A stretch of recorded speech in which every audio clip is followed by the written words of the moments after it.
Ukrainian efforts to sabotage Trump backfire. And I want to read from the article. A Ukrainian-American operative who was consulting for the DNC met with top officials in the Ukrainian embassy in Washington in an effort to expose ties between Trump, top campaign aide Paul Manafort, and Russia. The Ukrainian efforts had an impact in this race, helping force Manafort's resignation and advancing the narrative that the Trump campaign was deeply connected to Ukraine's foe to the east, Russia, as the Russian effort. But was it acceptable, or wouldn't it have been acceptable for the Democrats to accept help from the Ukrainian government in this campaign? No, it would be appropriate for the Democrats to accept help from the Ukrainian government. But I think if you look at the Politico article, and we're talking about just a single article here, if you accept all the facts in the article, the scale of what the Russians did is not comparable to anything in that article.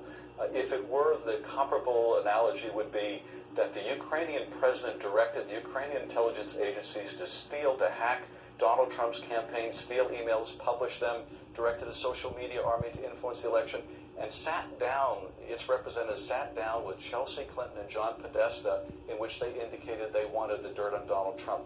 There's no suggestion anything of that magnitude. So the scale is different, acknowledge that, but this is problematic. This Ukrainian meeting is problematic in your eyes. Well, it would be problematic to get any kind of support from a foreign government.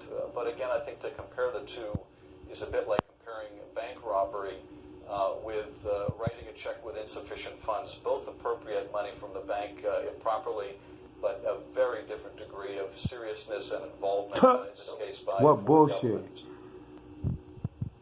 People to its board for protection purposes. Sir, I work for the government. I don't work in the corporate sector, and so I believe that companies build their boards with a variety of reasons, not only to promote their business plans. Was Hunter Biden a corporate governance expert?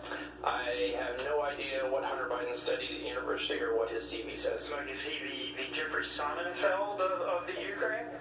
I have no awareness or knowledge of what his background was and what he may have done on the board of So you don't know whether he has any business experience in Ukraine prior to joining Burisma's board? I've heard nothing about prior experience. Okay. Do you know if he speaks Ukrainian? I do not. Do you know if he possesses any other related to his son or Burisma not to be believed? Simply because I've known former Vice President Because Biden he for a know long him. time. I know how he respects his duties of higher office, and it's just not credible to me that a Vice President of the United States is going to do anything other than act as how he sees best for the national interest. Burisma and the Bidens, you just thought that the president and Rudy Giuliani were interested in this one particular Ukrainian company?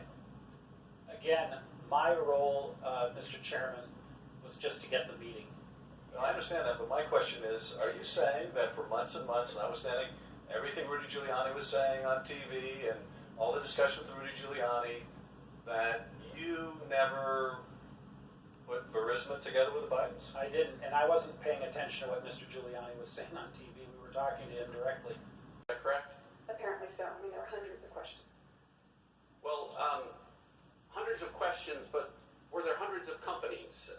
How many companies other than Burisma did the Obama-Biden State Department prepare you to give answers for? And if so, if there were others, which ones? I just don't recall. You don't recall that there were any other companies, is that correct? I'm quite sure there probably were some companies, but I mean, you know, this is a while ago and I don't recall. But you specifically recall Burisma? Yes. All right.